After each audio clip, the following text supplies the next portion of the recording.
Hello friends, disclaimer note பண்ணிக்கோங்க. So இன்றைக்கி வீடியோவில் 3,15,000 crore மார்க்கெட் கேப் இருக்கிற கம்பெனி பற்றி தான் பார்க்க போகிறோம். லாஸ்ட் 2 குவார்ட்டரில் 0.9% வந்து ஐஏஏ அவங்களோட ஹோல்டிங்ஸ் வந்து பார்த்திங்கன்னா இன்க்ரீஸ் பண்ணியிருக்காங்க. ஸ்ட்ராங்கான ஒரு ட்ராக் ரெக்கார்டு இருக்க company. So year and year வந்து பார்த்திங்க அப்படின்னா ரெவன்யூ ப்ராஃபிட் ரெண்டுமே இன்க்ரீஸ் பண்ணிட்டு இருக்காங்க. ப்ரைஸ் பெர் புக் வேல்யூ வந்து பார்த்திங்கன்னா இண்டஸ்ட்ரி ஸ்டாண்டர்டோட டபுள் த டைம் அதிகமாக வச்சிருக்காங்க. ஸோ இபிஎஸ் வந்து 36.7 rupees வந்துட்டு ஏர்ன் பண்ணுறாங்க.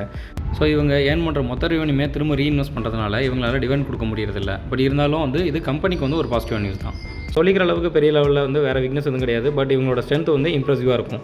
ஸோ 17% வந்து பார்த்திங்க அப்படின்னா இன்ஸ்டியூஷனல் இன்வெஸ்டர்ஸ் தான் வந்து இந்த ஸ்டாக் வந்து ஹோல்ட் பண்ணியிருக்காங்க. So quarter to quarter compare பண்ணி பார்த்தோம் அப்படின்னா ரெவன்யூ அண்ட் ப்ராஃபிட் ரெண்டுமே வந்துட்டு இயர் ஆன் இயர் வந்து இன்க்ரீஸ் ஆகிட்டு தான் இருக்குது. ஏன்னா அது வந்து ஒரு ரீட்டைல் பிஸ்னஸ். ஸோ அதனால் வந்துட்டு நம்ம வந்து குவார்ட்டர் டு குவார்ட்டர் தான் வந்துட்டு அதோட பிஸ்னஸ் க்ரோத் வந்து கம்பேர் பண்ண முடியும். ஸோ இந்த கம்பெனியோட நம்ம இந்த மாதிரி எல்லாருமே கேள்விப்பட்டிருக்கோம். இந்த மாதிரியான யூஸ்ஃபுல்லான வீடியோஸ் பார்க்கறதுக்கு நம்ம சேனலை சப்ஸ்கிரைப் பண்ணிக்கோங்க. ஃபைனலி தேங்க்யூ ஃபார் வாட்சிங்.